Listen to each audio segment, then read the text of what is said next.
जय श्री गोरक्ष। प्यारे श्रोताओं, आज की कहानी होनहार के ऊपर है। एक ब्राह्मण काशी से संपूर्ण विद्या पढ़ने के पश्चात उसने अपने जीवन का अध्ययन किया। यह तो वह नहीं जान सका कि मृत्यु कब आएगी, परंतु वह यह जान गया कि उसकी मृत्यु मगरमच्छ के खाने से आएगी। इसलिए वह वहाँ से सूखे देश में चल दिया। चलते चलते वह राजस्थान के बागड़ देश में चला गया और वहाँ एक राजा के राज में रहने लगा। धीरे धीरे पंडित जी की ख्याति बहुत बढ़ गई। राजा को कोई संतान नहीं थी, अतः ब्राह्मण देवता के कारण राजा की रानी गर्भवती हो गई।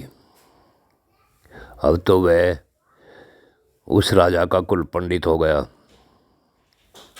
धीरे धीरे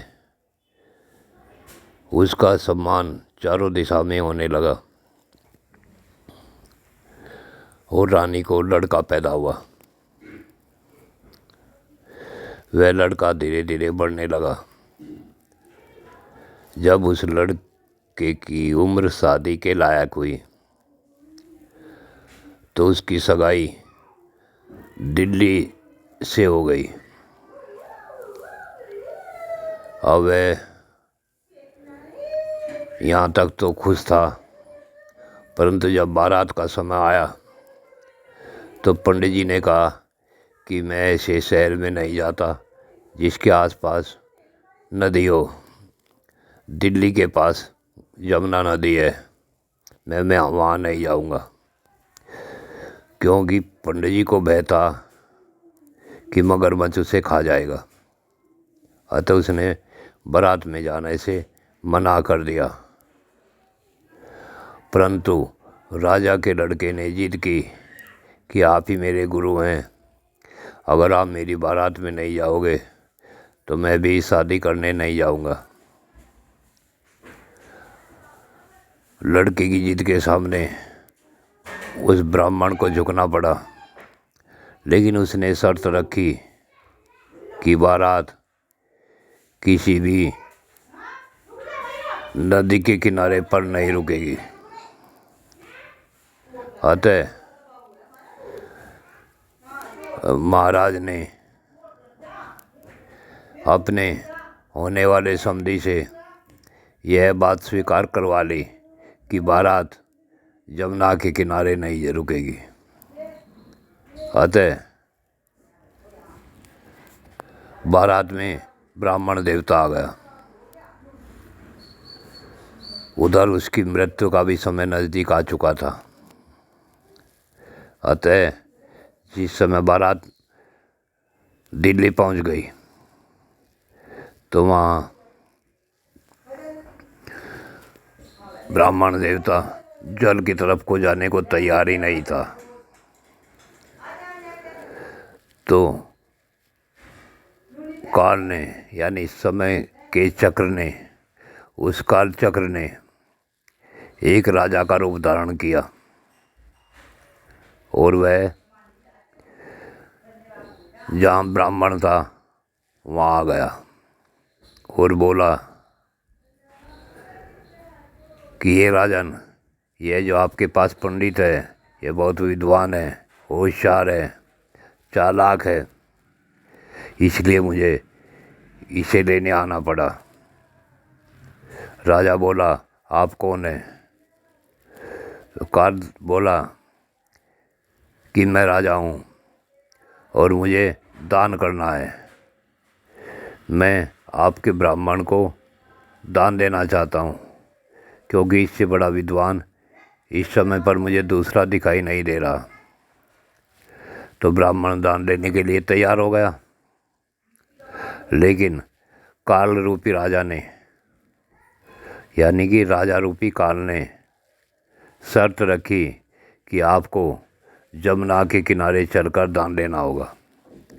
ब्राह्मण देवता ने दान लेने से मना कर दिया, परंतु वह तो काल था, होनी थी, उस होनी को कौन रोक सकता था।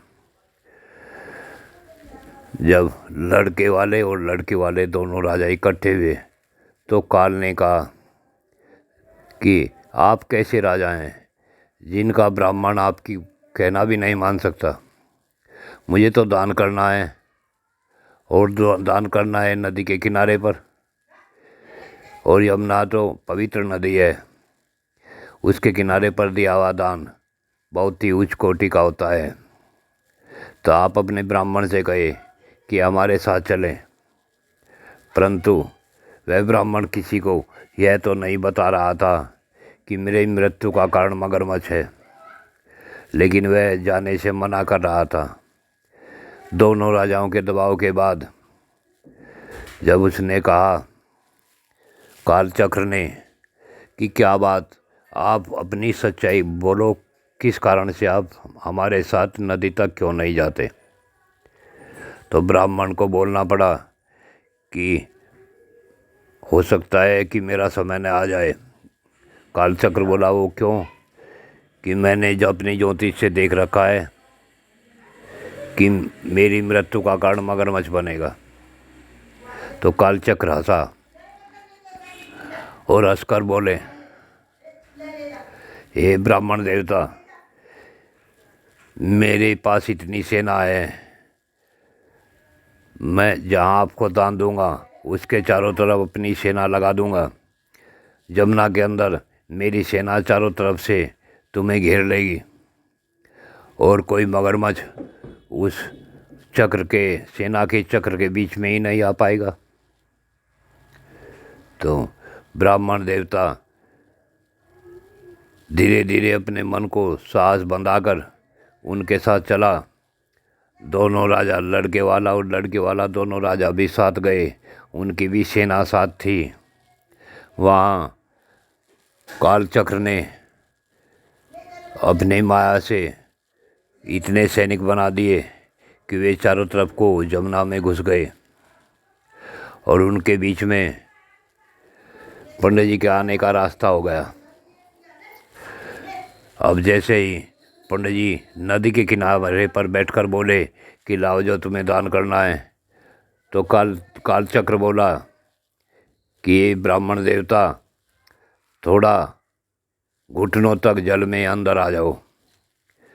बाहर का दिया हुआ दान इतना पवित्र नहीं होता जितना जल के अंदर देने से होता है।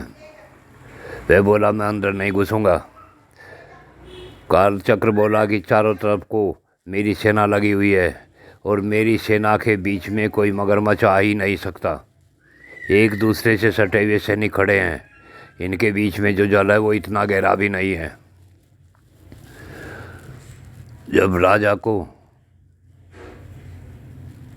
ये पता लगा कि हो सकता है कि यह ब्राह्मण देवता तो बिना मतलब से भयभीत है, तो उसने दबाव दिया लड़के वाले राजा ने कि ब्राह्मण देवता, बाहर हम खड़े हैं, अगर कोई मगरमच्छ आएगा भी तो हम बाणों से उसे बीन देंगे बस, लेकिन तुम अंदर घुसकर स्नान भी करो और दान भी लो। सबके दबाव में आकर जब ब्राह्मण देवता जल के अंदर घुसा तो घुसते ही वह जो कालचक्र काल था वह हंसा और हंसकर बोला कि ये ब्राह्मण देवता, होनी ने जो लिख दिया है उसे कौन टाल सकता है, और तुमने अपनी भविष्य की कथा पढ़ ही ली थी, इसलिए भागकर नहीं जाना चाहिए था। आज तक का तुम्हारा जीवन था सो तुम कहीं भी पूरा कर सकते थे। इतनी दूर रेगिस्तान में जाने से हमें भी तुम्हें यहाँ बुलाने में इसी प्रकार के कार्य करने पड़े जिससे कि तुम यहाँ आ सको। वह बोला कि आप कौन हैं? वह राजा रूपी काल अपना मगरमच्छ का रूप दिखाया और उसे ब्राह्मण को अपने मुंह में दबोच लिया और पानी में डुबकी लगा गया।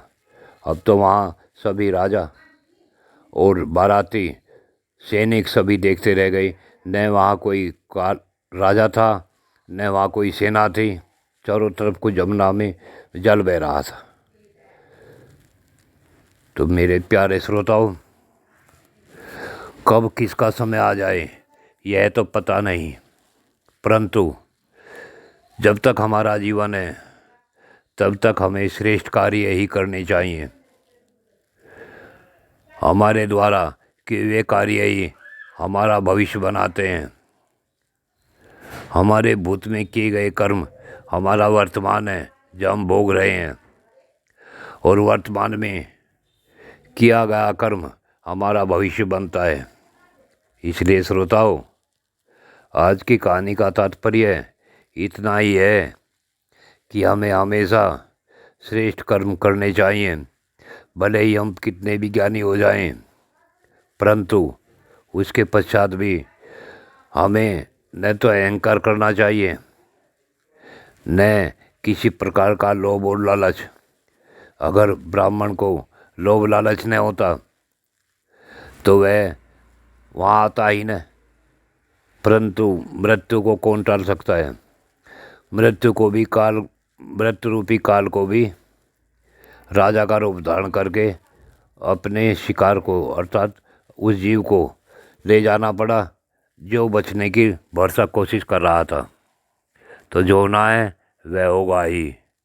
हमारा जीवन परमात्मा के अधीन चल रहा है, तो हमें परमात्मा की कृपा में ही रहकर ही अपना जीवन सद्गति की तरफ ले जाना चाहिए। जय श्री गोरक्ष।